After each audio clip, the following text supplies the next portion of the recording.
Hello student, my name is Vijay. आप सभी लोगों का बहुत बहुत स्वागत है इस ई पाठशाला की वीडियो लेक्चर सीरीज में। क्लास 11th और 12th के बच्चों के लिए पॉलिटिकल साइंस का बहुत अच्छी तरीके से इस कंप्लीट पैकेज वीडियो में हमने आपको सारी चीजें देने की कोशिश करी है। करना क्या होगा, अगर मान लीजिए कि आपको वीडियोस देखनी है तो आप जाइए, आप हमारी प्लेलिस्ट सर्च आउट कर सकते हैं। प्लेलिस्ट हमने वीडियो के डिस्क्रिप्शन में लिंक दे दिया है, एक एक करके सारी वीडियो आप देख सकते हैं। अब मान लीजिए कि आपको नोट्स चाहिए, तो नोट्स के लिए क्या है दोस्तों, नोट्स के लिए हमने ये सारे के सारे नोट्स फ्री ऑफ कॉस्ट अपने ई पाठशाला ऐप पे अपलोड किया हुआ है। और हमने ये सारी चीजें बच्चों को बहुत ही मतलब कम प्राइजेस में रखी हुई है, 9 रुपए में रखी हुई है हमने। कोई 9 रुपए बड़ी बात नहीं है जब आपको ये सारी की सारी चीजें एक्सेस हो जाती है। सो आई होप ये वीडियो आपको मदद करेगी अपनी प्रिपरेशन के लिए। जल्द ही हम लोग लाइव सेशन करने वाले हैं सारे बच्चों के लिए, चाहे वो 11th क्लास के बच्चे हिस्ट्री वाले हो, पॉलिटिकल वाले हो, ज्योग्राफी वाले हो, ये सारी की सारी चीजें अपने साथ लाइव होने वाली हैं। चैप्टर शुरू करने से पहले मैं थोड़ा सा इंट्रोडक्शन बताता हूँ बच्चों को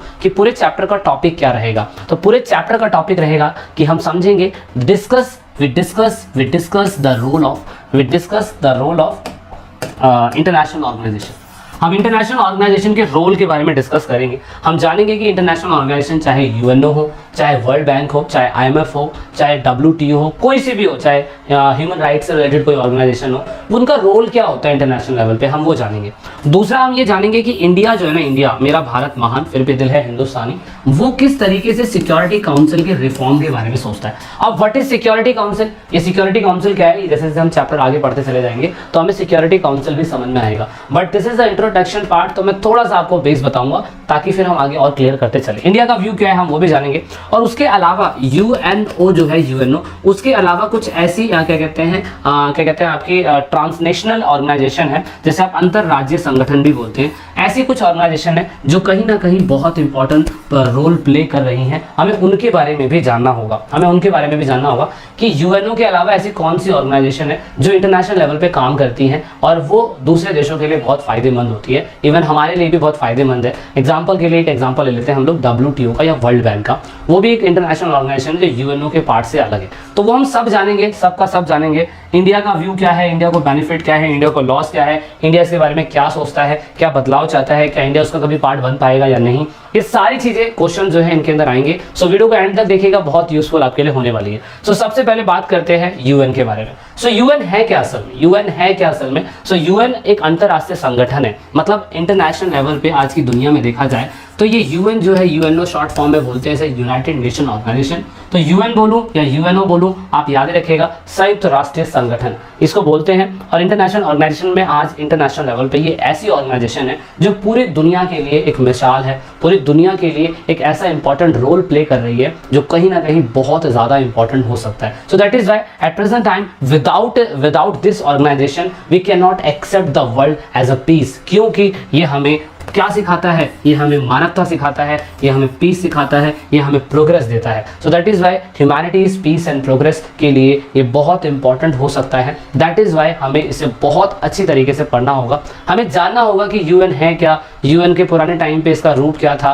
अब ये इस किस रूप में काम कर रहा है, यूएन के अंदर कौन से सब्जेक्ट आने चाहिए, यूएन किन सब्जेक्ट को सॉल्व करने की कोशिश करता है, किस चीज पे यूएन को फोकस करना चाहिए, वगैरह वगैरह चीजें हम देखने की इसमें कोशिश करेंगे। Okay, so this is the humanities peace and the progress. और यहाँ पे एक हमारे क्या कहते हैं, डेक करके हैं, ये यूएन के जनरल सेक्रेटरी भी रह चुके हैं। इन्होंने एक स्टेटमेंट दी थी, इनकी एक स्टेटमेंट बहुत फेमस हुई थी, आप देख सकते हैं। सेकंड जनरल सेक्रेटरी थे ये, और सेकंड जनरल सेक्रेटरी जो थे उन्होंने अपने स्टेटमेंट में बताया the United Nation was not created to take the humanity to heaven. मतलब यूनाइटेड नेशन जो है, ऐसा नहीं है कि वो सारे ही तालों की चाबी है, ऐसा नहीं है। मतलब यूनाइटेड नेशन के पास, जैसे कोरोना काल अभी चल रहा है, तो कोरोना काल के टाइम पीरियड पे मेडिसिन कौन बनाएगा, किसकी इंप्लीमेंटेशन ज्यादा होनी चाहिए, किसको इसका राइट्स मिलना चाहिए, किसको इसका पेटेंट मिलना चाहिए, इसको कैसे सॉल्व करना चाहिए, इसकी जो अंडरटेकिंग जितनी भी ऑर्गेनाइजेशन है वो काम कर रही है। But UN is a supreme, समझ रहे हैं ना, यूएन इज अ सुप्रीम। और वहां पे जैसे कि Lord Shiva is a supreme और उसके नीचे सारे भगवान हैं, ऐसे ही यूएन जो है ऐसी ऑर्गेनाइजेशन है, सबसे सुप्रीम है। इसके अंडर में दूसरी ऑर्गेनाइजेशन काम करती होंगी। सो दैट इज वाई यहाँ पे हम बोलते हैं कि इन्होंने बोला, डेक जी ने, कि भाई ये जो यूएन है ना, वो ऐसा नहीं है कि सारी कुंजियों की, सारे तालों की चाबी यही है, कि ऐसा नहीं है कि वो ह्यूमैनिटीज को, मतलब मानवता को स्वर्ग के रास्ते तक ले जाएगा और सारी चीज़ें सॉल्व करके दे देगा, कहेगा कोई भी परेशानी हो हुक्म हो मेरे आका, मैं आपको सॉल्व करने के लिए तैयार हूँ। ये जिन नहीं है किसी प्रकार का, समझ रहे? जिन क्यों नहीं है भाई किसी प्रकार का? क्योंकि यहाँ पे कहीं ना कहीं इसमें सारी समस्याओं का हल नहीं है। इसीलिए ये बोलते हैं कि ह्यूमैनिटीज़ को हेवन की तरफ ना ले जाते हुए वो सिर्फ इसको हेल जाने से रोक रहा है। मतलब यूएन जो है लोगों को स्वर्ग के रास्ते तक तो नहीं ले जाता, लेकिन नर्क में जाने से भी उसको रोकता है। मान लीजिए कि एक कंट्री की लड़ाई हो गई दूसरी कंट्री से, तो यहाँ पे अगर एक कंट्री दूसरी कंट्री से वॉर लड़ रही है तो आप नोटिस करेंगे ये दो कंट्रियां ही नुकसान में नहीं है, इससे रिलेटेड जो कंट्रियां होती है उसका भी नेगेटिव इंपैक्ट देखा जाता है। तो ऐसी कंट्रियों को युद्ध को बचाने के लिए, युद्ध की खतरा अगर कहीं हो रहा है उसको खत्म करने के लिए, कहीं पे परमाणु हथियार से लड़ाइयाँ होने वाली है उसको खत्म करने के लिए UN is the most important organisation जो कहीं ना कहीं एज अ रेफरी काम करती है। तो ये स्टेटमेंट बहुत फेमस था। एक स्टेटमेंट हमारी कंट्री के अंदर शशि थरूर करके उनका नाम है, याद रखिएगा आपकी बुक के अंदर है, ठीक है? शशि थरूर उनका नाम है,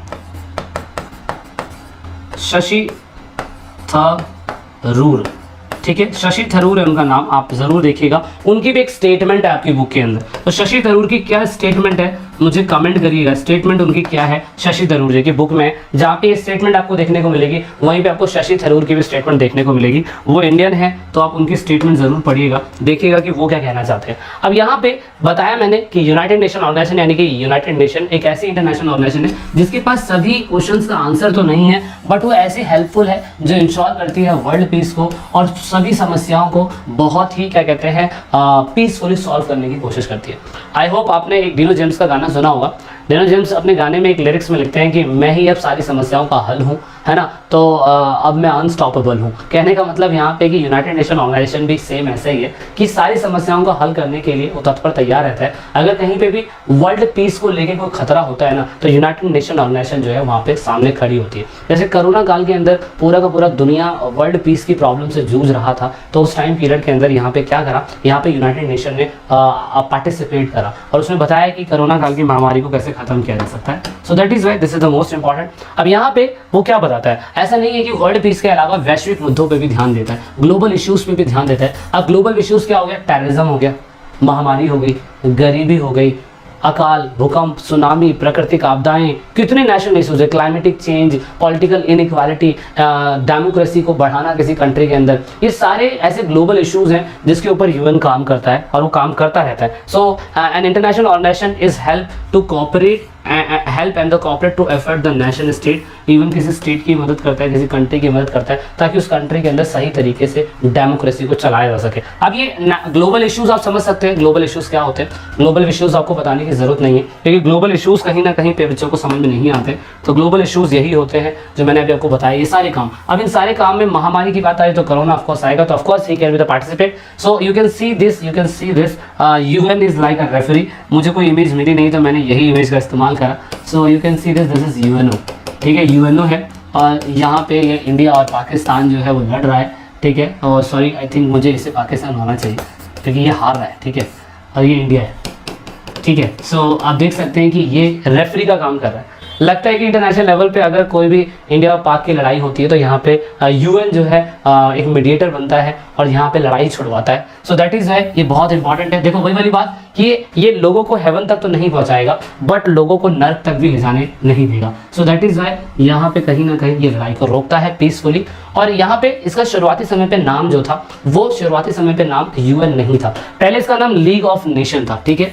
क्या नाम था पहला इसका? League of nation. इससे पहले लीग ऑफ नेशन के नाम से पुकारा जाता था। लीग ऑफ नेशन जब बनाया गया था जब फर्स्ट वर्ल्ड वॉर खत्म हुआ, तो फर्स्ट वर्ल्ड वॉर 1914 से लेकर 1919 में खत्म हुआ था और उसके बाद लीग ऑफ नेशन को बनाया गया। तो लीग ऑफ नेशन की एग्जैक्टली डेट क्या है, ईयर क्या है, you need to find this और आपको ढूंढना होगा, ठीक है? उसके बाद लीग ऑफ नेशन के बाद सिर्फ और सिर्फ बिग 4 कंट्रीज के अंदर थी। और जब लीग ऑफ नेशन था तो उस टाइम पीरियड के अंदर China is not the part of UN, मतलब पुराना नाम तो इसका लीग ऑफ नेशन था, उस टाइम पे चाइना इसका पार्टिसिपेंट नहीं था। लेकिन ईयर क्या है वो आपको मुझे कमेंट करके बताना है। देन फाइनली वहाँ पे यूएन बनता है। और यूएन कैसे बनता है? यूएन जब जैसे ही क्या कहते हैं सेकंड वर्ल्ड वॉर खत्म होता है, तो सेकंड वर्ल्ड वॉर खत्म होने के बाद आप देखते हैं 1945 में ये खत्म होता है। तो 1945 में ही एक चार्टर पास होता है। 1945 में 26 जून के दिन कब पास होता है? 26 जून के दिन एक चार्टर पास होता है। 26 जून के दिन एक चार्टर पास होता है 1945 के अंदर, और ये आज से 74 साल पहले ये चार्टर पास होता है। देन फाइनली चार्टर को फोर्स में लाया जाता है 24 अक्टूबर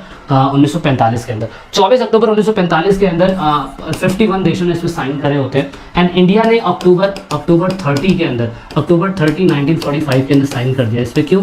बिकॉज हम उस टाइम पे गुलाम किसके थे? यूके के गुलाम थे। और अगर यूके यूनाइटेड नेशन का पार्ट बनता है तो सिंपल सी बात है इंडिया उसका पार्ट ऑलरेडी बन जाएगा। तो 24 अक्टूबर पे ये फोर्स में आया, 30 अक्टूबर के दिन ये कंट्री यूएन का पार्टिसिपेंट बन गया और यूएन 1945 के अंदर बना था। एट प्रेजेंट टाइम अगर आप देखें तो यूएन के मेंबर जो है 193 कंट्रियां हैं। 2 कंट्रियां अभी भी यूएन की मेंबर नहीं है। तो जो 2 कंट्रियां यूएन की मेंबर नहीं है वो मुझे कमेंट करके बताइए आप। मतलब देखिए 193 कंट्रियां मेंबरिंग कंट्रियां, 2 कंट्रियां अभी भी ऑब्जर्विंग है। कौन सी 2 कंट्रियां वो बताइए। अब एक क्वेश्चन मेरा सबसे बड़ा है आप सभी लोगों से। देखिए बहुत से लोगों को लगता है कि यूएन के अंदर अगर 193 कंट्री ने साइन कराए तो शायद से 2 कंट्री ने साइन नहीं करा। ठीक है, वो नाम तो एमसीक्यू के अंदर आ सकता है और जब हम लाइव एमसीक्यू क्वेश्चंस लेंगे क्या कहते हैं पॉलिटिकल साइंस के, तो वहां पे भी मैं आपसे क्वेश्चन पूछूंगा, फिर देखते हैं आप किस तरीके से आंसर करते हैं। लेकिन लोगों को लगता है कि इंटरनेशनल लेवल पे टोटल 195 कंट्री है, पूरे वर्ल्ड के अंदर टोटल 195 कंट्री। ऐसा बिल्कुल नहीं है। You need to find this. ये अपने टीचर से पूछिए, how many countries, total countries कितनी है, ठीक है, फाइंड आउट करिए। इतना श्योर हूं मैं कि 195 कंट्री नहीं है इस अर्थ के ऊपर, इससे ज़्यादा है। क्यों? क्योंकि अगर आप देखें तो टोक्यो ओलंपिक के अंदर 206 कंट्री ने पार्टिसिपेट कर रखा था। तो सोचिए वहाँ से ही फैक्ट निकल के आता है कि सिंपल सी बात है पूरी धरती के ऊपर 195 कंट्री नहीं है, उससे ज़्यादा ही है। तो इसीलिए ये आपको जानना ज़रूरी है। अब जब ये यूएन बना तो उसके बाद इसका हेडक्वार्टर जो है न्यूयॉर्क के अंदर है। इसकी ऑफिशियल लैंग्वेज आप देख सकते हैं हिंदी को छोड़ के मोस्टली ऑफिशियल लैंग्वेज है। अब क्योंकि इसके अंदर जनरल सेक्रेटरी होते हैं तो इसलिए एंटोनियो गुटेरेस जो है एट प्रेजेंट टाइम पे 9वें जनरल सेक्रेटरी हैं। तो ये पेपर के अंदर पूछा जा सकता है। और जो मैं आपसे कमेंट करने के लिए कह रहा हूँ उसे कमेंट जरूर करिएगा, आपके लिए बहुत इंपॉर्टेंट चीज़ हो सकती है जानने के लिए। जब से यूएन बना है 1945 में बना था, 1946 में पहले ट्रागेव ली करके बने थे नॉर्वे से। ठीक है, लास्ट आपकी बुक के अंदर बान की मून लिखा हुआ है 2016 से लेके, ये कोरिया, दक्षिणी कोरिया के थे। बट एट प्रेजेंट टाइम पे क्या कहते हैं हमारे एंटोनियो गुटेरेस जो है वो अभी हमारे जनरल सेक्रेटरी बने हुए। तो जनरल सेक्रेटरी एंटोनियो गुटेरेस हैं, बान की मून के बाद ये आए थे और उसके बाद 1 जनवरी 2017 से ये बने हुए थे। अभी भी प्रेजेंट डेट पे ये हैं। आपको बताना मुझे ये है कि एंटोनियो गुटेरेस जो थे वो कहाँ से बिलोंग करते हैं, कौन सी कंट्री से बिलोंग करते हैं। ठीक है, किस कंट्री के ये पीएम भी रह चुके हैं। ओके, सो ये मुझे कमेंट करके बताइएगा और ये आपके क्वेश्चन में एमसीक्यू के अंदर भी आता है क्वेश्चन। ठीक है, सो अभी के लिए इस वीडियो के अंदर हम इतना ही करेंगे। इस वीडियो में इंट्रोडक्शन पार्ट मैंने बता दिया है, बहुत सारी आपको इन्फॉर्मेशन दी है, शेयर करी है, उसको ढूंढिए, फाइंड आउट करिए, कमेंट करिए, वीडियो को लाइक करिए, अपने राय लिखिए। Going to start about the organs. भाई ये है क्या? अब मैं आपको ये बताने की कोशिश करता हूँ। मैं एक छोटा सा एग्जाम्पल दूंगा जिसके थ्रू आप काफ़ी अच्छी तरीके से समझ पाएंगे what is the organs, what is the part we are learning today. Okay, तो हम ये समझने की कोशिश करेंगे। Suppose you are starting in the school. सब आप किसी भी स्कूल के अंदर पढ़ रहे हैं तो आप नोटिस करेंगे कि जैसे स्कूल के अंदर एक अलग अलग डिपार्टमेंट होते हैं ना, जैसे कंप्यूटर डिपार्टमेंट अलग होगा, उसके बाद आपका फिजिक्स का डिपार्टमेंट अलग होगा, आपका क्या कहते हैं टीचर जो आपका फिजिकल टीचर है या उसका डिपार्टमेंट अलग होगा, आपके प्रिंसिपल में जो स्टाफ लोग होंगे उनका डिपार्टमेंट अलग होगा, ऐसे जो आपके स्कूल के अंदर जो प्यून होंगे उनका स्टाफ अलग होगा। They all are working for the school. ये सारे के सारे लोग स्कूल के लिए काम करते हैं। बट यू नोटिस दैट इनका एक अपना डिपार्टमेंट होता है। सारे लोग अपने अपने डिपार्टमेंट में काम करते हैं और इनको लीगली ऊपर से कहीं ऑर्डर मिलता है and then finally they follow all this thing. तो स्कूल को भी कहीं ना कहीं से ऑर्डर मिलता होगा, इनको भी कहीं से ऑर्डर मिलता है, देन फाइनली ये पास करते हैं सारे ऑर्डर्स को और हर किसी के काम को आपस में बांट दिया जाता है। And this is how school work, this is how any government office work, this is how any corporate society, MNC company. क्योंकि सारे काम ना भाई एक अकेला बंदा क्या कहते हैं, कोई भी डिपार्टमेंट एक अकेले व्यक्ति से नहीं चलता है। सभी डिपार्टमेंट में सभी कामों को डिवाइड कर दिया जाता है जब ये काम बहुत आसानी से होते हैं। सो जस्ट लाइक यूएन, आपको क्या लगता है कि एंटोनियो गुटेरेस इज लाइक अ शक्तिमान? नहीं, वो शक्तिमान नहीं है कि वो मतलब ये घूमेंगे और सारी समस्याओं का हल कर देंगे, ऐसा बिल्कुल नहीं होगा।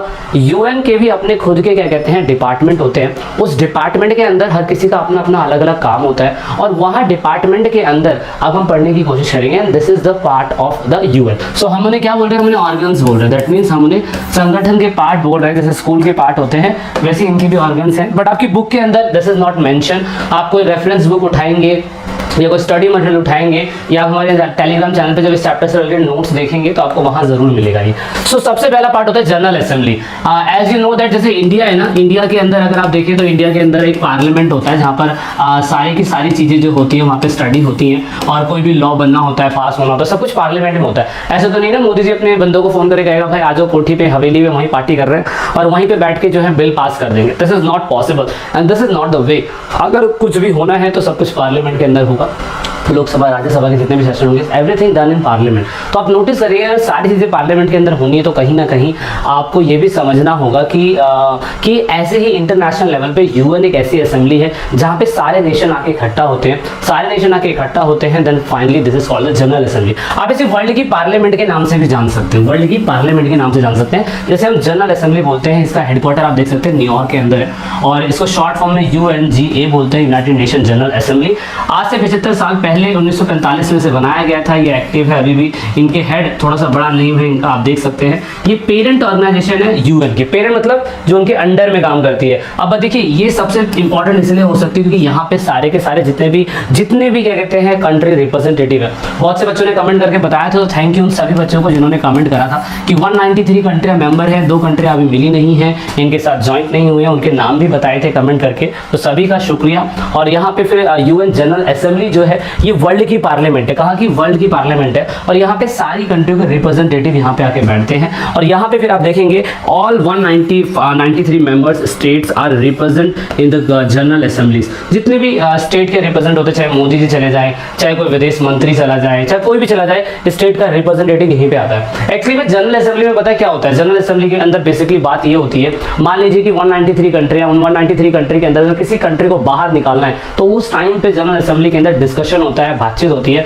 ये चीज आपके लिए जरूरी है जानना, क्योंकि मान लीजिए जैसे आपने पार्लियामेंट, लोकल पार्लियामेंट होता है, वहां कोई रूल प्रिंसिपल, कोई लॉ पास होना है, किसी से बात करनी है तो पार्लियामेंट के अंदर ही तो बात होती है ना। ऐसे तो नहीं है कि मोदी जी अपने घर पे बुला लेंगे किसी को और आओ कभी हवेली पे वहां बैठ के चाय पियेंगे और वहीं बिल पास करेंगे, ऐसा बिल्कुल नहीं होगा। सेम ऐसा ही यहाँ पे जनरल असेंबली के साथ होता है कि जितनी भी मेंबरिंग कंट्री होती है उन मेंबरिंग कंट्री के पास पावर होती है कि वो सारे के सारे लोग वोट करेंगे और हर किसी कंट्री के पास रिप्रेजेंटेटिव वोट होते हैं। जिसके पास वोटिंग की पावर होती है वो वोट करते हैं, कोई कंट्री अलग होनी चाहिए, टूटनी चाहिए, ऐड होनी चाहिए या इसके ऊपर अटैक करना चाहिए वगैरह वगैरह, इनसे सलाह मशवरा लिया जाता है। दैट इज व्हाई आप नोटिस करेंगे कि यहाँ पे जनरल असेंबली इतनी अच्छी तरीके से काम करती है and this is the main organisation, you can see this. ठीक है, ये पहली है, मैं सारे ऑर्गन्स बताऊंगा इसके अंदर। नेक्स्ट हम बात करेंगे सिक्योरिटी काउंसिल। देखिए एक होता है 193 कंट्री लोगों का काउंसिल, ठीक है, 193 कंट्री का काउंसिल मेंबरिंग, वहां सारे लोग इकट्ठा होते हैं, जिसमें परमानेंट मेंबर भी होते हैं, नॉन परमानेंट मेंबर भी होते हैं। लेकिन एक होता है सिक्योरिटी काउंसिल। सिक्योरिटी काउंसिल भी 15 मेंबर्स के होते हैं, याद रखिएगा सिक्योरिटी काउंसिल 15 मेंबर्स के, वही 5 परमानेंट और 10 temporary. This is called the security council.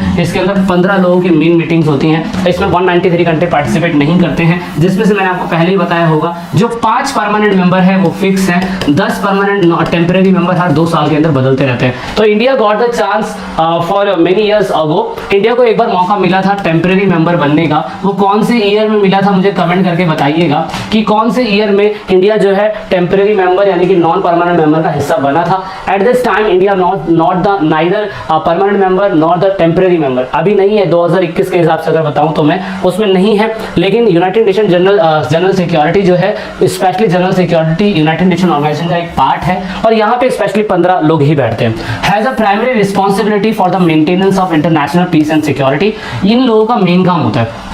देखिए जनरल असेंबली में क्या हो रहा है, जनरल असेंबली के अंदर तो क्या हो रहा है कि सारे लोग मिलकर किसी एक मुद्दे पे एक बहुत बड़े इशू पे बात कर रहे हैं, लेकिन जो 15 लोगों की सिक्योरिटी काउंसिल में अलग से मीटिंग होती है, इनकी जिम्मेदारी उन 93 कंट्री से ज्यादा होती है। एग्जांपल के लिए पार्लियामेंट के अंदर 300 पार्लियामेंट के अंदर मान लीजिए कि 500 समथिंग लोग बैठते हैं, वोट करते हैं, सारे लोगों की वोटिंग हुई। वोटिंग होने के बाद कैबिनेट मिनिस्टर्स का, मोदी का स्पेशल रोल होता है because they are the executive. Same ऐसा ही आप कह सकते हैं कि इंटरनेशनल लेवल पे they are playing as a role of executive. और यहाँ पे आप नोटिस करेंगे कि यहाँ पे ये लोग यही काम करते हैं। इंटरनेशनल लेवल पे पीस एंड सिक्योरिटी होता है। एट दिस टाइम मैंने आपको बता दिया, परमानेंट मेंबर होते हैं, 5 टेम्पररी होते हैं, 5 परमानेंट होते हैं, 10 टेम्पररी होते हैं। फ्लो में तेज जा रहा हूँ मैं, इसलिए मेरी आवाज जो है थोड़ी सी खराब आ रही होगी तो संभाल लीजिएगा।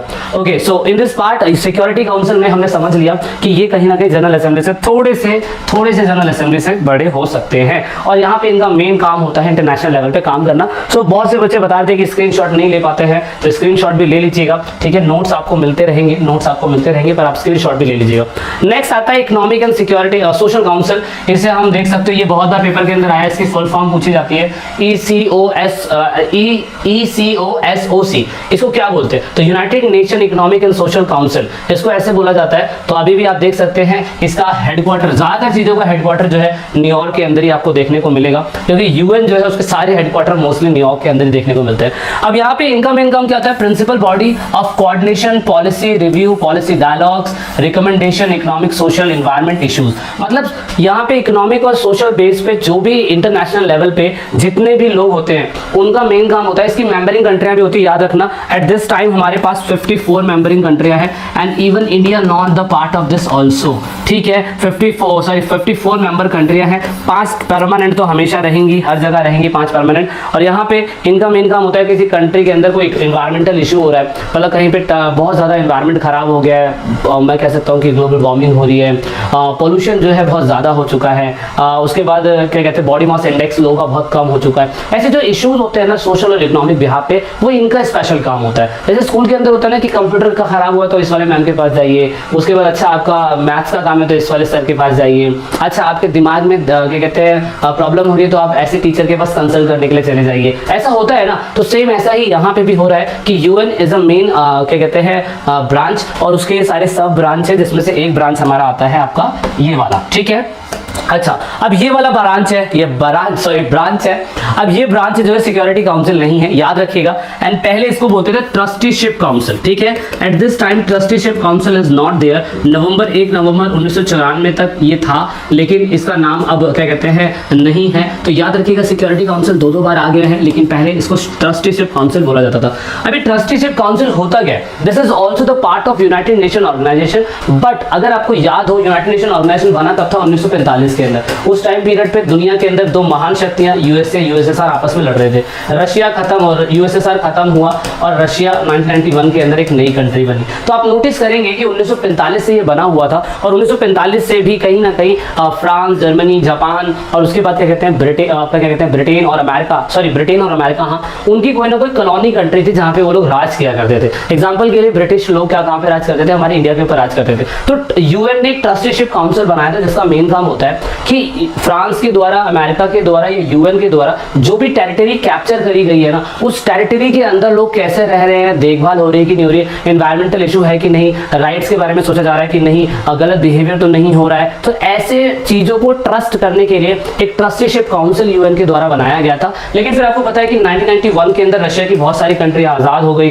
जब रशिया की बहुत सारी कंट्री आजाद होगी तो उसके बाद तो फिर आपको पता होगा कि इतनी सारी कंट्री आजाद होगी, हमारी कंट्री भी आजाद होगी। So at this time trusteeship council की कोई जरूरत नहीं पड़ी। सो दैट इज हमने ट्रस्टीशिप काउंसिल को पूरी तरीके से डिस्क्लोज कर दिया। अब ट्रस्टीशिप काउंसिल पहले ये यूनाइटेड नेशन ऑर्गेनाइजेशन का एक पार्ट हुआ करता था, but at this time it is not working. Okay, next है हमारा international court of justice. International court of justice के अंदर जितने भी नेशनल इश्यूज होते हैं, इसका पार्लियामेंट थोड़ा अलग है, सॉरी इसका डिपार्टमेंट अलग है। नीदरलैंड के अंदर हेग जगह है, वहां पे इसका है 9 लोगों की जजेस बैठती है इसके अंदर। और इंडिया एक टाइम पे इस इंटरनेशनल कोर्ट ऑफ जस्टिस का हिस्सा भी बना था। वो कौन से ईयर में बना था, कौन सा बंदा बना था, वो फाइंड आउट करिएगा। आपके यूपीएससी के एग्जाम के लिए बहुत ही ज्यादा जरूरी हो सकता है। यूपीएससी के एग्जाम जो बच्चे प्रिपेयर कर रहे हैं उनको पता होना जरूरी है कि 9 बेंचेस अगर वहाँ बैठती है तो इंडिया उसमें अपॉइंट कब हुआ था, पहली महिला कौन थी, या अपॉइंट हुई थी नहीं हुई थी, उसके बाद अगर पहला बंदा कोई अपॉइंट हुआ तो कौन से ईयर में हुआ था, उसका नाम क्या था। मेन काम ये होता है कि ये इंटरनेशनल कोर्ट ऑफ जस्टिस देखता है कि किस तरीके से जो कोई भी नेशन है वो लीगल तरीके से काम कर रहा है कि नहीं कर रहा है। अगर कोई लीगल तरीके से काम नहीं कर रहा है तो वहाँ की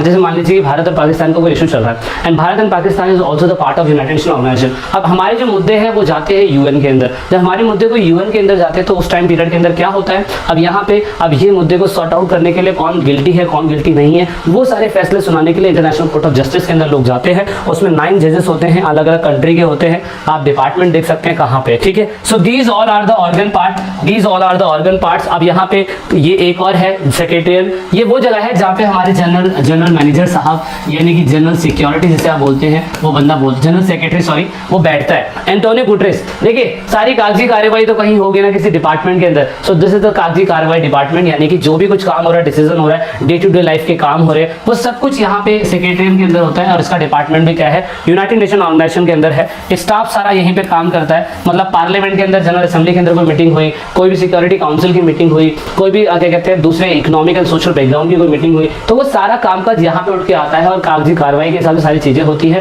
that is why this is the main department. और यहाँ पे ही हमारे क्या कहते हैं थाउजेंड्स ऑफ एम्प्लॉइज अमेरिका के यहाँ पे इस बिल्डिंग के अंदर काम करते हैं और यहाँ पे डे टू डे लाइफ होती है। एंटोनियो गुटरेस जनरल असेंबली के मेंबर इस हिसाब से बने और ये पूरी इसको चलाते हैं। अच्छा, दूसरी मेजर एजेंसी है जैसे कि वर्ल्ड हेल्थ ऑर्गेनाइजेशन, इसके ऊपर हम अलग से स्टडी करेंगे। United Nation development programme UNDP, इसके बारे में भी हम स्टडी करेंगे। उसके बाद अगला है हमारा human rights commission for refugees, मतलब कोई रिफ्यूजी एक कंट्री से दूसरी कंट्री पे जाता है तो ह्यूमन राइट्स कमीशन उसके लिए काम करती है। ह्यूमन राइट्स काउंसिल, ये 1990 आप देख सकते हो यहाँ पे ये फाउंडेशन करेगी 2006 के अंदर। इसका मेन हेडक्वार्टर जियोना स्विट्जरलैंड के अंदर है। इसका भी मेन हेडक्वार्टर स्विट्जरलैंड के अंदर है। देख रहे हो, तो ये कुछ ऐसे पार्ट है जो आपकी बुक के अंदर बहुत शॉर्ट में दिए हुए हैं और इसकी फुल फॉर्म पूछी जाती है एग्जाम के अंदर, तो आप इनको ध्यान रखिएगा। अब according to new syllabus CBSE board ने आपको कुछ ऐसे टॉपिक्स दिए हैं जो नए ऐड हुए हैं, जैसे कि यूनेस्को और यूनिसेफ। यूनेस्को का मेन काम क्या होता है हम वो देख लेंगे, यूनिसेफ का मेन काम क्या होता है वो होता है। तो ये भाई याद रखिएगा, ये न्यू टॉपिक है, ये नया ऐड हुआ है, ये पेपर के अंदर पूछने के चांसेस है। तो इसकी फुल फॉर्म देख लीजिएगा, ठीक है, ये देख लीजिए। 11 दिसंबर 1946 में बना था। ये फंड से ही है, चलता है न्यूयॉर्क सिटी के अंदर, यूएस के अंदर क्या कहते हैं इसके मेंबर कंट्रियां हैं और इसका डिपार्टमेंट हेडक्वार्टर भी वहीं पे ही है।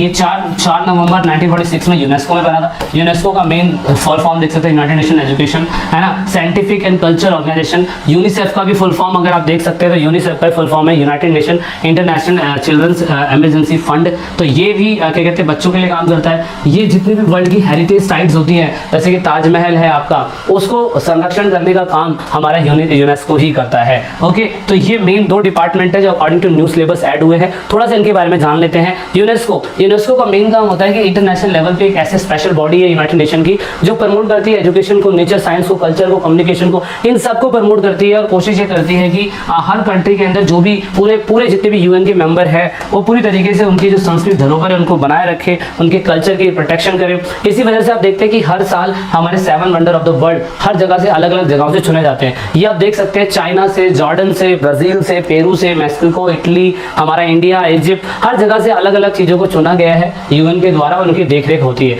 इजिप्ट के द्वारा गीजा का पिरामिड, आपको पता है कितना रहस्यमय जगह है। जो बच्चे थोड़े से फैक्ट टाइप चीजें जानना पसंद करते हैं उनके लिए तो बहुत ज्यादा जरूरी है। सो this is the main point about the UNESCO.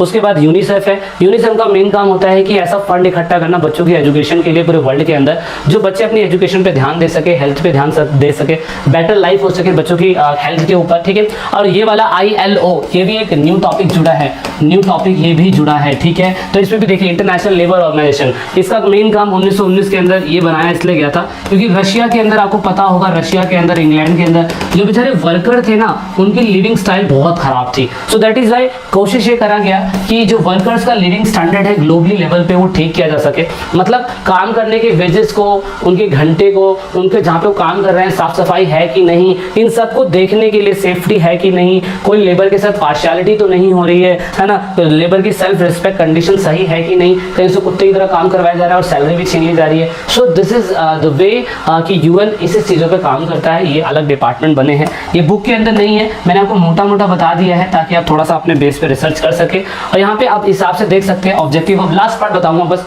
Objective of United nation का मेन काम होता है कि इंटरनेशनल लेवल पे किसी भी कॉन्फ्लिक्ट को खत्म करना, चाहे वो किसी भी कंट्री के अंदर हो, अगर वो यूएन का पार्ट है, और इम्प्रूव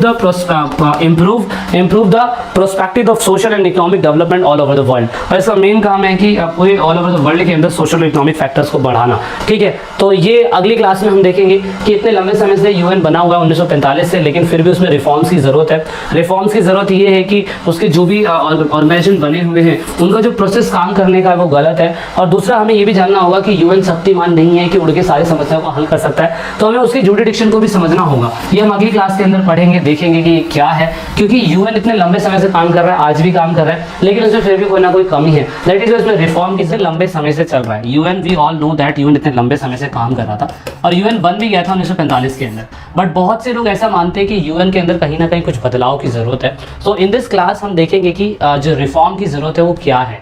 बिकॉज मैंने आपको पहले भी कहा था कि यूएन इज नॉट लाइक अ शक्तिमान, कि वो सारी समस्याओं का हल नहीं कर सकता है, और वो कहीं ना कहीं उसको ये भी तय करना होगा कि यूएन अपने किस काम के लिए स्पेशलिस्ट है, उस पर उसे काम करने की जरूरत है। सो इसीलिए बेसिकली 2 रिफॉर्म बताया गया है कि 2 रिफॉर्म के ऊपर यूएन ने काम करना है। बेसिकली जो 2 रिफॉर्म है, बाकी और भी आगे हो सकते हैं, वो हम आगे डिस्कस करेंगे, लेकिन इस क्लास के अंदर अभी हम यही डिस्कस करेंगे। सो हमने 2 रिफॉर्म कौन से देखने, reform and the structure, reform the structure and the process of organisation. मतलब कि जो स्ट्रक्चर है ना, मतलब जिस तरीके से उसकी संरचना है, मतलब 5 परमानेंट मेंबर होंगे, 10 टेम्परेरी मेंबर होंगे, सिक्योरिटी काउंसिल अलग होगा, जनरल सेक्रेटरी अलग होंगे। तो ये जो ऑर्गेनाइजेशन का स्ट्रक्चर है उसमें रिफॉर्म की हमें ज़रूरत है। उसके बाद हमें ये भी जानना होगा कि यूएन जो है, यूएनओ जो है, वो कौन से जुरिडिक्शन के अंडर में काम करता है। मतलब यूएन कभी कभार ह्यूमन राइट्स पे भी काम कर देता है, कभी कभार बिजनेस के पॉइंट ऑफ व्यू में जो WTO के अकॉर्डिंग काम होता है, कभी कभार यूएनओ ये भी काम कर देता है कि किस तरीके से किसी कंट्री को पूरी तरीके से काम इस चीज़ के अंदर होना चाहिए, उस चीज़ के अंदर होना चाहिए, इस कंट्री के अंदर बॉडी मार्ट इंडेक्स ऐसा होना चाहिए, ये कंट्री ऐसे डेवलप्ड है वगैरह वगैरह, मतलब ब्ला ब्ला ब्ला ब्ला। तो ऐसे बहुत सारी चीज़ें हैं जो वो करता रहता है, लेकिन उसका स्पेसिफिक जुरिडिक्शन तय होना बहुत ज़्यादा ज़रूरी होता है। बिकॉज देखिए, आप जैसे एग्जांपल के लिए मान लीजिए कि स्कूल के अंदर एक पॉलिटिकल का टीचर है, आप पॉलिटिकल का टीचर पॉलिटिकल पढ़ाए तो ज़्यादा अच्छा है ना, और पॉलिटिकल के टीचर को आपको पर्सनल लाइफ से कोई मैटर, कोई मतलब नहीं होना चाहिए, तो उसको भी उसका भी एक दायरा है, जुरिडिक्शन है, कि उसका अधिकार क्षेत्र है कि उसको इतने ही लेवल में रह के काम करना होगा। तो सेम आपके लाइफ का सेम भी यही होता है कि अगर आप जिस भी जुरिडिक्शन में आपका अधिकार क्षेत्र जो भी, आप वहीं तक सीमित है, आप उससे बाहर नहीं जा सकते हैं, आप सभी चीज़ों के अंदर टांग नहीं फंसा सकते। आपको कि मुझे एस्ट्रोनॉट भी बनना है, डॉक्टर भी बनना है, इंजीनियर भी बनना है, यूट्यूबर भी बनना है, तो ये सारी चीज़ें तय नहीं हो सकती, हर चीज़ का जुरिडिक्शन होता है। तो सेम ऐसा ही यूएन अगर इतना बड़ा इंटरनेशनल ऑर्गेनाइजेशन है, इतना बड़ा क्या दुनिया का सबसे बड़ा मैं कह सकता हूँ ऑर्गेनाइजेशन है, जो इंटरनेशनल लेवल पे ग्लोबली इतनी सारी कंट्री को कंट्रोल करता है। सो दैट इज उसके जुरिडिक्शन को तय करना, उसको रिव्यू होना बहुत ज़्यादा ज़रूरी है कि उसके अंडर में कौन कौन से इश्यूज आते हैं। कोरोना काल में जो मेडिसिन बनानी थी, इंडिया क्लेम कर रहा था, बाबा रामदेव जी ने बनाया कि हमने कोरोना बना लिया है, ये आपके इम्यून सिस्टम को बूस्ट कर सकता है, but India but USA is not accepting this. Oh my God, how is it possible, India भी ऐसा कर सकता है। तो ये सारी चीज़ें तय करने की पावर भी यूएन के पास होती है। सो दैट इज वाई इसमें कहीं ना कहीं काम की जरूरत है। ओके, तो ये काम की जरूरत है, तो हम उस पर ही फोकस करने की कोशिश करेंगे एक एक करके। अब सबसे पहले मैंने क्या बताया, review, reform the structure and the process. तो reform the structure and the process of organisation, तो वही है, रिफॉर्म की जरूरत है स्ट्रक्चर की। एक स्ट्रक्चर में ये बोला जा रहा है कि डिमांड करी जा रही थी काफी लंबे समय से, 1945 से ये डिमांड करी जा रही थी कहीं ना कहीं यूएन की सिक्योरिटी काउंसिल को इंक्रीज करने की जरूरत है, परमानेंट मेंबर के और नॉन परमानेंट मेंबर पे। आपको याद होगा एट प्रेजेंट टाइम हमारे पास टेम्पररी और परमानेंट मेंबरों की संख्या 15 है। कितनी है? 15 है। लेकिन 1965 से पहले इसकी संख्या सिर्फ 11 ही थी, सिर्फ मात्र 11 ही थी। सोचिए, तो यहाँ पे भी बोला गया कि इसमें कहीं ना कहीं इंक्रीज करने की जरूरत है। क्योंकि मैं झूठ नहीं बोलता, तो क्योंकि यूएन के अंदर एट दिस टाइम अगर हम 1965 की बात करें तो उस टाइम पे 5 टेम्पररी परमानेंट मेंबर थे और 6 जो थे ना, वो क्या कहते हैं आपके नॉन परमानेंट या टेम्पररी आप इन्हें बोल सकते हो, ये थे। लेकिन यूएन ने बहुत टाइम के बाद जाके उसको 15 दिया, यानी कि इसकी संख्या में 4 लोगों को और बढ़ाया। लेकिन उन लोगों ने परमानेंट मेंबर के अंदर एक भी मेंबर की इंक्रीजमेंट की बात नहीं करी। तो यहाँ पे कहीं ना कहीं इसमें रिफॉर्म की जरूरत है, क्योंकि सिर्फ और सिर्फ जो परमानेंट 5 मेंबर कंट्री है उनके पास ही वीटो पावर है, और जो 10 कंट्रियां होती है टेम्पररी, वो सिक्योरिटी काउंसिल का हिस्सा तो है बट वो ना के बराबर है। जैसे इंडिया के अंदर राष्ट्रपति की शक्ति जो है वो सबसे सुप्रीम तो है, बट प्रधानमंत्री सारे काम करता है और वहां पे राष्ट्रपति की पावर एक ना के बराबर हो जाती है। तो सेम ऐसा ही यहाँ पे भी है। I hope you getting this very clearly. ज्यादा समझाने की जरूरत पड़ेगी नहीं आपको, आप इतनी चीजों पे फोकस कर लेंगे तो आपको समझ में आ जाएगा। क्योंकि हम कहते हैं कि ऐसा कहा जाता है कि एशिया, अफ्रीका और साउथ अफ्रीका से सिर्फ कुछ सिलेक्टेड मेंबरों को कंट्री के अंदर से लिया जा सकता है, और यहाँ पे ये चीज सबसे बड़ी प्रॉब्लम थी। दूसरा प्रोसेस में ये बताया जाता है कि यूएसए जो होता है ना, US US and the some other country demand to change non-budgetary procedure and its administration। यहाँ पे US और सम अदर कंट्री ये डिमांड कर रही है कि कहीं ना कहीं बजट के सिस्टम में भी बढ़ोतरी या घटाव करने की जरूरत है। मतलब कि US तो खैर कर ही रहा है, लेकिन बहुत सी अदर कंट्री भी ये कहती है कि UN के अंदर सबसे ज़्यादा अगर कोई पैसा शेयर करता है या प्रशासनिक काम के अंदर अगर इंटरफेयर करता है तो वो US ही होता है। ऐसे ज़रूरी नहीं है कि जो सबसे ज़्यादा UN के अंदर फंड देता हो उसकी सबसे ज़्यादा चलेगी। दूसरा ये वाली बात भी है कि रिफॉर्म में ये कहा गया कि ज़रूरी नहीं है कि एशिया के अंदर आपको सिलेक्टेड कंट्री को अगर आपने एक बार चुन लिया है तो इस तरीके से परमानेंट मेंबरों की संख्या बढ़ नहीं सकती। ये बिल्कुल गलत है। This is not the possible way. ऐसा बिल्कुल नहीं हो सकता है। ऐसा हो गया तो हमारी बुरी हो जाएगी, तो इसीलिए इस पे काम करने की जरूरत है। दूसरा, review the issue fall within the jurisdiction of the organisation, यानी कि यूएन अगर पूरे ऑर्गेनाइजेशन के लिए काम कर रहा है तो हमें कहीं ना कहीं ये भी देखना होगा कि some country want to play the greater role in the peace and the security mission.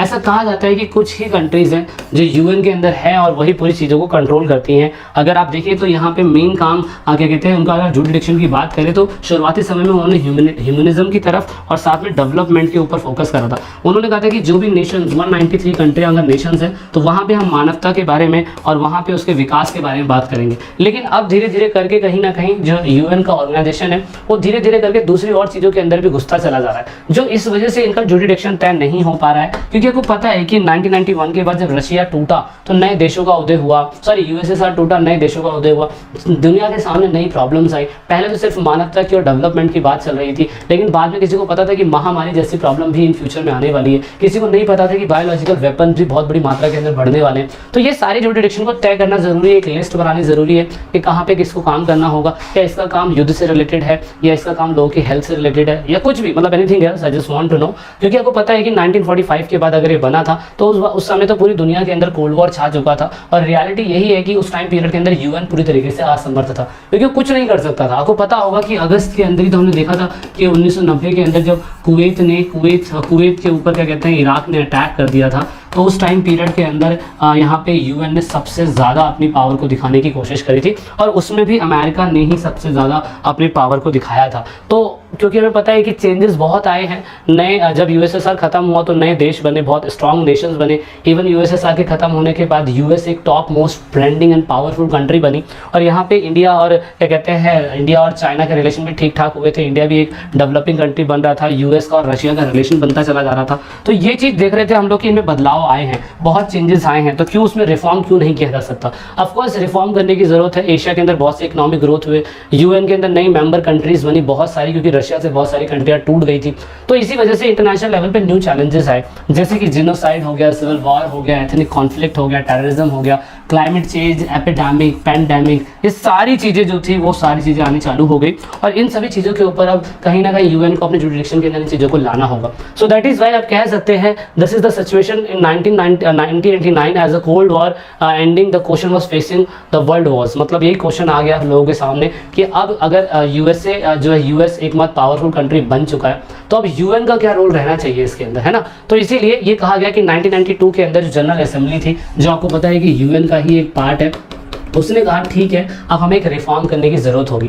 एक रिफॉर्म हम ये करेंगे कि जुरिडिक्शन भी तय किया जाएगा, नए जुरिडिक्शन को भी लाया जाएगा और अगर कोई बंदा क्या कहते हैं यूएन मेंबर का एक परमानेंट नहीं टेम्प्रेरी मेंबर अगर बनना चाहता है तो टेम्प्रेरी मेंबर बनने के लिए क्या क्या शर्त होनी चाहिए, वो सारी चीज़ें फिर इसके अंदर आई, जिसमें से सिक्योरिटी काउंसिल ने कहा कि ठीक है हम ऐसा कर सकते हैं। सिक्योरिटी काउंसिल ने क्या कहा, सिक्योरिटी काउंसिल ने कहा security council no longer represent the contemporary political realities, क्योंकि 1992 तक देखा यह गया कि आप सारा का सारा फोकस यूएस के ऊपर रहता है, वेस्टर्न वैल्यूज के ऊपर यूएन का रहता है, ये बिल्कुल गलत है। तो इसी वजह से ये कहा गया कि जो उनके रिप्रेजेंटेशन है ना वो अपने कहीं ना कहीं वैल्यूज को खत्म करते जा रहे हैं और इसीलिए उसमें रिफॉर्म की जरूरत है। सो कॉफी अनन करके इनका नाम है, 1971 से 2006 तक 7वें जनरल सेक्रेटरी ये रहे थे यूएन के और इन्होंने कहा कि हमें रिकंस्ट्रक्ट करना होगा और हमने डिमांड को बढ़ते हुए ये सोचा कि हम लोग कहीं ना कहीं यूएन के अंदर जो क्या कहते हैं जो टेम्परेरी मेंबर हैं उसको कहीं ना कहीं भाई हम दोबारा नया जोड़ सकते हैं। तो उसके बाद नए मेंबर्स को जोड़ा गया और नए मेंबर को जोड़ने के बाद ये तय किया गया कि ठीक है, अब अगर जो बंदा यूएन का टेम्परेरी मेंबर बनना चाहता है तो उसको ये क्वालिटी होनी चाहिए। नंबर 1 क्वालिटी बोला गया कि भाई उसका मेजर इकोनॉमिक पावर होना चाहिए, मतलब इकोनॉमिक पावर अच्छी होनी चाहिए, मिलिट्री पावर अच्छी होनी चाहिए, इन टर्म ऑफ नेशन तो उसकी पॉपुलेशन भी ठीक ठाक होनी चाहिए, और यहाँ पे फिर वो यूएन के बजट में अच्छा पैसा कंट्रीब्यूट करता हो, वहाँ पे डेमोक्रेसी और ह्यूमन राइट्स के बारे में अच्छा सोचा गया हो। उसके बाद यहाँ पे सिक्योरिटी काउंसिल जो है वो वर्ल्ड के अंदर मतलब जो भी उनकी कंट्री है वो डाइवर्सिटी के ऊपर फोकस करती हो, मतलब ऐसे नहीं कि दूसरे एथनिक ग्रुप है उनसे झगड़ा कर रहे हैं, लड़ रहे हैं, ऐसा नहीं होना चाहिए। तो इस हिसाब से आप देख सकते हैं कि सालाना बजट अमेरिका तो सबसे ज़्यादा शेयर करता ही करता है, तो इस हिसाब से अमेरिका जो है परमानेंट मेंबर बना हुआ है। लेकिन इसके अंदर भी बहुत से लोगों को क्वेश्चन है, मतलब अगर कहा गया कि रिफॉर्म अगर करा गया 1992 के अंदर, तो रिफॉर्म भी सही तरीके से नहीं करा गया। कहा गया कि इकोनॉमिक पावर अगर होनी चाहिए तो कितनी होनी चाहिए, कैसी होनी चाहिए, है ना, क्योंकि अगर आप पॉपुलेशन के हिसाब से देखें तो टेम्परेरी मेंबर के अंदर यूके की पॉपुलेशन तो इतनी है जो क्या कहते हैं अपने हमारे यूपी की इससे ज़्यादा पॉपुलेशन है। तो ये नहीं बताया गया कि पॉपुलेशन में कितना होना चाहिए, मिनिमम कितना होना चाहिए या मैक्सिमम कितना हो सकता है, तो इसके बारे में भी जस्टिफाई नहीं करा गया। तो ये भी है मिलिट्री पावर में, मिलिट्री में कौन सी पावर होनी चाहिए, कैसी पावर होनी चाहिए, इसके बारे में भी जस्टिफाई नहीं करा गया। तो इसके ऊपर बहुत सारे क्वेश्चन हैं लोगों के मन में। लेकिन अब ऐसा बोला जाता है कि how was a matter of representation to be solve. अगर मैटर ऑफ रिप्रेजेंटेशन की बात करी जाए तो सॉल्व कैसे होगा, क्योंकि बहुत से लोगों के मन में ये है कि टेम्परेरी मेंबर की तो चलो छोड़ो, क्या इंडिया कभी परमानेंट मेंबर बन पाएगा। बहुत से लोगों में क्वेश्चन यही है, बहुत से लोग यही सोचते हैं कि क्या इंडिया कभी बन पाएगा, क्योंकि ऐसा बोला जाता है did equitable representation in the geographical term means that there should be 1 seat each Asia, Africa and Latin America and the Caribbean. तो ऐसा कहा जाता है कि अगर एक ही कॉन्टिनेंट से एक ही उसको चुना जाएगा तो क्या इंडिया कभी परमानेंट मेंबर बन पाएगा यूएन का या नहीं बन पाएगा। अब परमानेंट मेंबर बनने की हमें जुगाड़ में क्यों लगे हुए हम लोग, हमें ये जानना जरूरी है। तो आप देखेंगे कि मेंबर्स ना सिक्योरिटी काउंसिल के टोटल 15 होते हैं, 15 में से 5 परमानेंट मेंबर होते हैं जिनके पास वीटो पावर होती है, और 10 जो होते हैं वो टेम्परेरी मेंबर होते हैं जो हर 2 साल के अंदर बदलते रहते हैं। तो यहाँ पे अगर हर 2 साल के अंदर बदलते रहते हैं परमानेंट मेंबर, और परमानेंट मेंबर नहीं बदलते हैं, टेम्परेरी मेंबर हर 2 साल के अंदर बदलते रहते हैं, तो फिर आप नोटिस करेंगे कि यहाँ पे इशू है।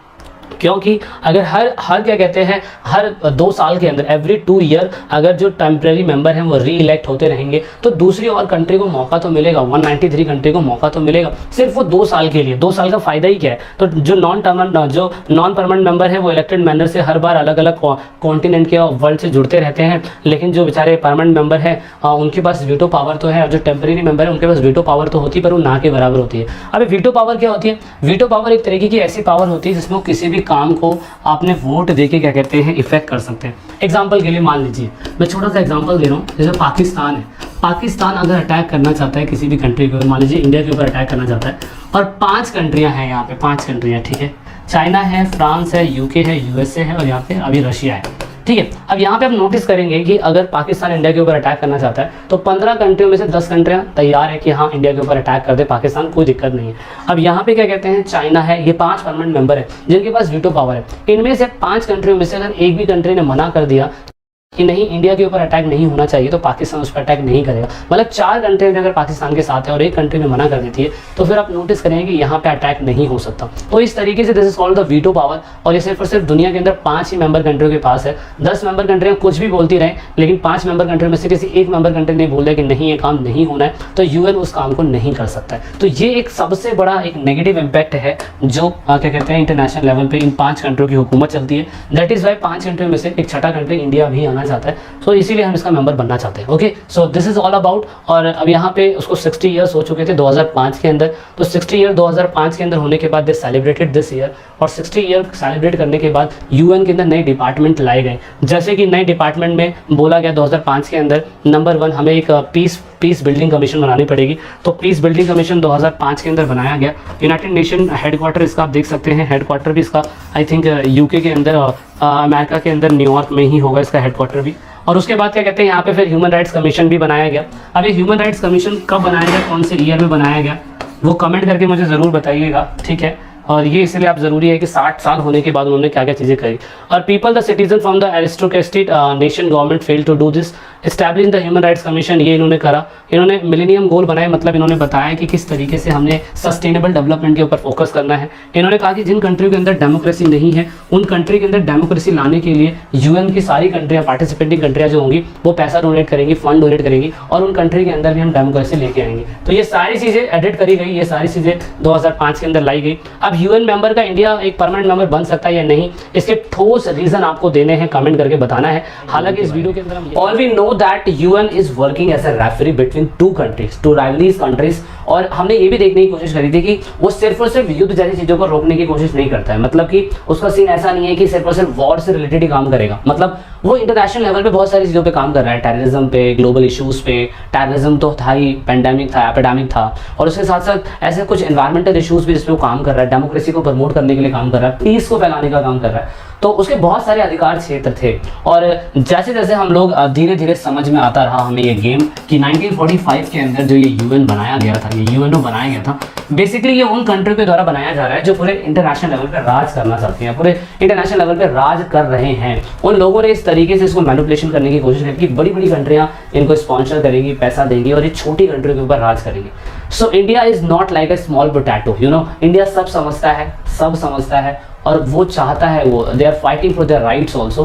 क्योंकि हम लोग 1945 में कुछ भी नहीं थे, मैं कह सकता हूँ, क्योंकि हम लोगों को आज़ादी नहीं मिली थी। 1947 के बाद हमें आज़ादी मिली, हमें ये गेम समझ में आया कि किस तरीके से वीटो पावर लेके ये लोग कहीं ना कहीं क्या कहते हैं अपनी वैल्यूज़ को बढ़ा रहे हैं या अपनी चीज़ों को ऐसा करने की कोशिश कर रहे हैं कि मतलब they are superior from their developing country. So that is why India का पर्सपेक्टिव हम समझने की कोशिश करेंगे।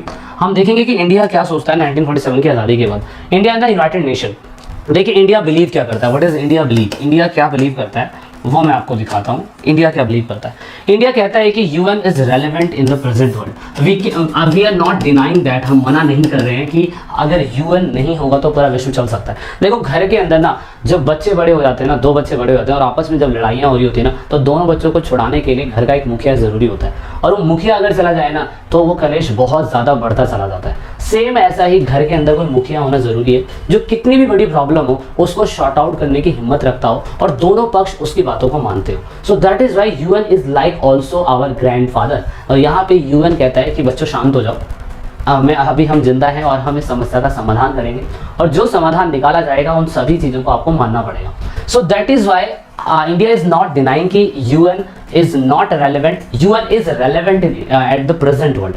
मतलब यूएन का होना बहुत ज़्यादा ज़रूरी है, क्योंकि दुनिया में इतनी प्रॉब्लम्स आ रही है, फ्यूचर में कितनी और प्रॉब्लम्स आएंगी, उसका समाधान किसी पर्टिकुलर कंट्री के पास नहीं हो सकता, सभी लोगों को मिलकर इसका इलाज करना होता है। So that is why UN जो है ना, यूएन जो है वो पूरी तरीके से ये देखने की कोशिश करेगा कि इंटरनेशनल लेवल पे जो इश्यूज होंगे उसे सॉल्व कैसे कर सके। सो दैट इज वाई जो रेलेवेंट है यूएन का वो होना जरूरी है, and it is important to promoting developing and the cooperation. भाई बिल्कुल जरूरी है यूएन के लिए कि जो भी डेवलप कंट्रियां हैं, नॉन डेवलप कंट्रियां हैं, उनके बीच में प्रमोट करे चीजों को डेवलपमेंट के लिए एंड कॉपरेशन के लिए, मतलब डेवलपमेंट के लिए और कॉपरेशन के लिए चीजों को वो प्रमोट करे। और वही कर सकता है, हम नहीं कर सकते। Development should be central to the UN agenda. मतलब डेवलपमेंट अब चाहे वो लोगों के राइट्स के लिए हो, लोगों के क्या कहते हैं मान सम्मान के लिए हो, देश में बढ़ रहे अपराध के लिए हो, या मैं कहता हूँ ग्लोबल इश्यूज के लिए हो, तो यूएन का एजेंडा बेसिकली क्लियर रहना चाहिए। ठीक है, तो ये मेन इंडिया बिलीव करता है, और यहाँ पे इंडिया चाहता है कि ठीक है यार, अब आप पे भरोसा है, अब आपको दिल दे बैठे हैं तो क्या कर सकते हैं। लेकिन अब यहाँ पे यूएन चाहता है कि इसके अंदर कुछ बदलाव किया जाए, क्योंकि इतने सालों से चलता आ रहा है। आपने 2005 के अंदर या 6 के अंदर आपने 60 साल पूरे कर लिए, हाँ 5 के अंदर 60 साल पूरे कर लिए, और आपने कुछ चीज़ों को एडिट करा, कुछ चीज़ों को चेंज करा, लेकिन इस चीज़ पे भी तो काम करो, इस चीज़ पे काम करने की जरूरत है। इंडिया वांट दिस ऑल्सो, और बहुत सारे ऐसे नेशंस भी हैं जो ये चाहते हैं। वो क्या चाहते हैं, वो चाहते हैं, India also demanded the change of composition in the security council.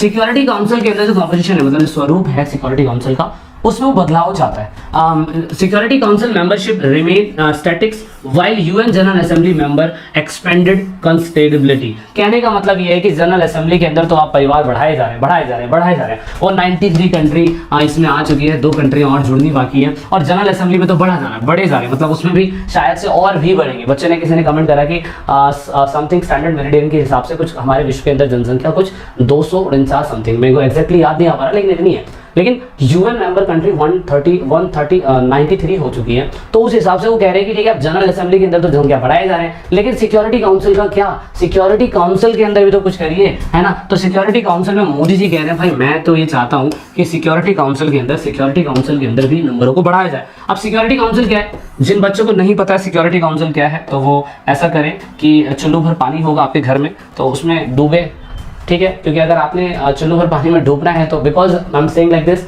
आपने पहले दूसरे पार्ट पढ़े होंगे तो आपको पता होगा सिक्योरिटी काउंसिल क्या होता है, ठीक है। तो मैं उसके ऊपर दोबारा से नहीं जाऊंगा, लेकिन मैं बस ये चाहता हूँ कि सिक्योरिटी काउंसिल के बारे में आपको थोड़ा बहुत पता होना चाहिए। सिक्योरिटी काउंसिल के अंदर 15 लोग थे, पहले 11 थे, फिर 15 हुए, 15 में से 11 जो 11 थे पहले भी 5 परमानेंट मेंबर थे और 6 टेम्प्रेरी थे। 6 जो टेम्प्रेरी थे वो हर 2 साल के अंदर बदलते रहते थे। 15 जब बने तो उसके अंदर भी 10 जो टेम्प्रेरी मेंबर आए वो भी हर 2 साल के अंदर बदलते रहते हैं, बट जो 5 मेंबर थे वो बदलते ही नहीं। मतलब कि सर्वशक्तिमान है क्या, मतलब ये कि कैप्टन अमेरिका है कि इनकी उम्र कभी ढले ही नहीं। तो कहने का मतलब ये है कि कहने का मतलब मेरा ये है कि सिंपल सा कि मोदी जी या सरकार जो इंडिया है या इंडियन गवर्नमेंट जो है वो चाहती है कि कहीं ना कहीं ये सिक्योरिटी काउंसिल की मेंबरशिप के अंदर जो ये क्या कहते हैं रायता फैला हुआ है, इस रायते को ठीक करा जाए। इंडिया ऑल्सो वांट दिस, ठीक है, इंडिया चाहता है ऐसा हो, क्योंकि India also believe that developing world should be adequately represented in the security council. वो कह रहे हैं कि डेवलपिंग कंट्री को भी तो मौका दीजिए ना, डेवलपिंग कंट्री को मौका नहीं देंगे तो कैसे पता चलेगा कि वो कितने सही तरीके से फैसला लेते हैं। देखो जीवन अनमोल है,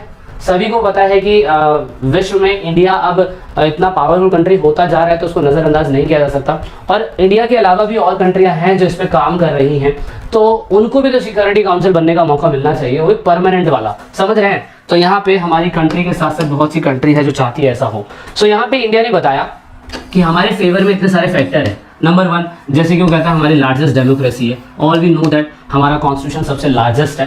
तो कितने दिन के अंदर हमारा कॉन्स्टिट्यूशन बना था, आई होप आपको पता होगा, और किसने कॉन्स्टिट्यूशन बनाया था वो भी आपको पता होगा, तो कमेंट जरूर करिएगा, बताइएगा कौन है। उसके बाद उन्होंने कहा कि पॉपुलेशन के हिसाब से, ओ माय गॉड, पॉपुलेशन के हिसाब से तो हम लोग सेकंड नंबर पे हैं। आई थिंक चाइना को 2040 तक हम पीछे छोड़ सकते हैं, और आई थिंक मुझे नहीं पता कि इसके पॉजिटिव या नेगेटिव पॉइंट होने चाहिए, बट पॉपुलेशन के हिसाब से हम सेकंड नंबर पे हैं, और 2040 तक ऐसा बोला जाता है स्टैटिक्स की हम चाइना को पीछे छोड़ सकते हैं। तो यहाँ से भी हमें समझ में आता है कि सोचिए कि कहीं ना कहीं जो कंट्री है वो अपने आप को रिप्रेजेंट करने की कोशिश करे कि ये चीज़ें हमारे पास प्लस पॉइंट है। दूसरा एक्टिव रोल है यूएस पीस बिल्डिंग के अंदर, इनका मिशन के ऊपर सॉरी, और इंडिया जो है रेगुलर अपना कॉन्ट्रीब्यूट करता है फंड, मतलब चाहे डेमोक्रेसी प्रमोशन के लिए हो, चाहे दूसरी चीज़ों के प्रमोशन के लिए हो, इंडिया पैसा देता है, कोई बड़ी बात नहीं है इंडिया के लिए, चाहे अपने देश के अंदर लोगों को रोजगार ना दे, लेकिन क्या कहते हैं यूएन के अंदर वो फंड जरूर देता है। ओके, उसके बाद यहाँ पे India is developing country, army भी ठीक ठाक है और करप्शन भी ठीक ठाक हमारी कंट्री के अंदर हो जाता है। तो कहने का मतलब ये कि ये सारी चीजें हैं जो इंडिया कहता है कि चीजें होनी चाहिए, बट हमें पता है कि यूएन जो है ना वो यूनिपोलर है, क्योंकि अगर हम देखें तो 1991 के बाद यूएसएसआर जो था ना वो कोलैप्स हुआ, वो रशिया बना, और रशिया ने कहा कि भैया अमेरिका से पंगा लेना बुरी बात है, सो दैट इज वाई इनसे दोस्ती कर लीजिए। तो दोस्ती कर लीजिए, तो इससे तो फिर अमेरिका जो टॉप मोस्ट पावरफुल कंट्री बन चुका है, और इसी वजह से पूरा विश्व जो है यूनिपोलर हो गया था। अब यूनिपोलर क्या है वो आपको पता है, एक ध्रुवीय होना। इसका मतलब सिंपल सा ये है कि एक ध्रुवीय अगर पूरा विश्व हो चुका है तो कहीं ना कहीं अब हमारे लिए ये इंपॉर्टेंट हो जाता है कि अगर विश्व यूनिपोलर हो चुका है तो यहाँ पे कहीं ना कहीं यूएन के अंदर अमेरिका की ही चलेगी। तो इसीलिए ऐसा बोला जाता है कि यहाँ पे US has a greatest influence in UN, क्योंकि उसकी सारी बिल्डिंग वहीं पे ही है। इंडिया, अमेरिका सिर्फ एकमात्र पूरे वर्ल्ड में सोलो पावरफुल कंट्री बन चुका है। इंडिया के पास क्या कहते हैं यूएन को इन्फ्लुएंस करने के बहुत सारे रीजन है। उनके अंदर जितने भी क्या कहते हैं फिजिकली लोकेटेड बड़े बड़े डिपार्टमेंट है वो यूएस के अंदर है। उसके जो एम्प्लॉयज काम कर रहे हैं, जितना भी लार्जेस्ट कॉन्ट्रीब्यूशन है वो अमेरिका का ही है। उसके बाद क्या कहते हैं जो उनके एम्प्लॉयज काम कर रहे हैं वो भी सारे अमेरिकन है। तो ये सारी चीजें हैं, यहाँ पे आप इस चीजों को नजरअंदाज नहीं कर सकते। यूएन के किसी की सिक्योरिटी काउंसिल की बिल्डिंग देखिए इंडिया के अंदर, उन्हें पता है कि इंडिया के बस की कुछ भी नहीं है, इसी वजह से वहाँ पे बिल्डिंग रखी नहीं जा सकती। नहीं तो पता चल रहा है कि 100 में लाके उसका कोई भूत आ जाए, एक पार्ट पीओ के तो हम छुड़वा नहीं पा रहे हैं। तो सोचिए कि हम यूएसए की बिल्डिंग अगर इंडिया के अंदर आ जाए, अपने यहीं पे क्या कहते हैं इंडिया गेट के पास, तो वहाँ पे अगर आ जाए तो वो तो अटैक होने से, अभी यहाँ पे 14 अगस्त के दिन तो क्या कहते हैं पूरा का पूरा ब्लॉक कर दिया जाता है, पूरा का पूरा लाल किला, कि वहाँ पे परिंदा भी पर ना मार सके। इतनी सिक्योरिटी होने के बाद भी कुछ ना कुछ केस हो जाते हैं। तो सोचिए वहाँ तो सिक्योरिटी काउंसिल की बात हो रही है, वहाँ तो यूएन की बिल्डिंग की बात हो रही है, उस पर कुछ हो जाएगा तो वर्ल्ड लेवल पे इंडिया किसको जवाब देगा। सो ये एक रीजन हो सकता है। इसी वजह से आप देखेंगे many citizen on UN bureaucracy, और यूएस जो है वो भी वीटो पावर का इस्तेमाल भी ठीक ठाक कर रहा है। और यहाँ पे UN is not the great balance for the US, और जब भी यूएस की बात आती है तो कभी भी क्या कहते हैं वो यूएन यूएस के खिलाफ कभी भी नहीं जाता है। कैसे नहीं जाता है? क्योंकि हमने पहले भी पढ़ा था कि प्रथम खाड़ी युद्ध था, प्रथम खाड़ी युद्ध उस खाड़ी युद्ध के अंदर तो क्या कहते हैं कहीं ना कहीं यूएन ने बोला था वॉर करने के लिए, लेकिन 70 कुछ something percentage of the 60% army जो थी वो अमेरिका की ही थी। हाँ, उसके बाद एक और वॉर हुआ था ऑपरेशन इनफाइनाइट रिच, उसके अंदर जब उनकी एम्बेसी के ऊपर अटैक कर दिया गया तो उन्होंने यूएन को नहीं बताया, तो सूडान और अफगानिस्तान के इलाकों के ऊपर बमबारी कर दी। तो ये चीज़ें क्या है, ये सब चीज़ें गलत है, समझ रहे हैं। तो यहाँ से हमें समझ में आता है कि आप यूएस को नज़रअंदाज नहीं कर सकते हैं। और यहाँ पे यूएन का लेकिन फिर भी मेन रोल है। दुनिया को देखो हम ये कह सकते हैं कि इंटरनेशनल लेवल पे यूएन जो है पूरे विश्व के अंदर इंटरनेशनल इशूज़ को सॉल्व कर सकता है, अदरवाइज कोई नहीं कर सकता है, ठीक है। और यहाँ पे यूएन ही है जो सभी कंट्री के एटीट्यूड और पॉलिसीज़ को ठीक करता है। और यूएन के बिना जीना बहुत ही मुश्किल है, समझ रहे हैं, बहुत ही मुश्किल है। It is difficult for the other state to persuade US on its policy matter. और दूसरे और कोई तरीके नहीं कि यूएस को अगर एग्री करवाना है कि ये सही है गलत है, वो सिर्फ यूएन कर सकता है, कोई इंडिविजुअल कंट्री नहीं कर सकती। तो UN is not perfect, but without it world would be watch, helpful to 7 billion people to live together. बिल्कुल सही है, क्या आप बात कही है। यूएन जो है वो सर्वदाता है, शिव है, शक्ति है, विष्णु है, सब है, और उसके बिना जिया नहीं जा सकता और उससे पीछा भी नहीं छुड़ाया जा सकता। लेकिन वो अच्छा भी नहीं है, सभी समस्याओं को हल नहीं सकता है, जैसे कि नीलकंठ जी ने कर लिया था, है ना। तो कहने का मतलब समझ रहे हैं आप कि यूएन की शक्तियों को नज़रअंदाज नहीं किया जा सकता है, उसके बिना जीना संभव नहीं है। जैसे ऑक्सीजन नहीं मिले तो आप जी नहीं सकते, सेम ऐसा ही है। इंटरनेशनल इशूज़ को, मैटर्स को सॉल्व करने के लिए इसका होना बहुत ज़रूरी होता है, ठीक है। सो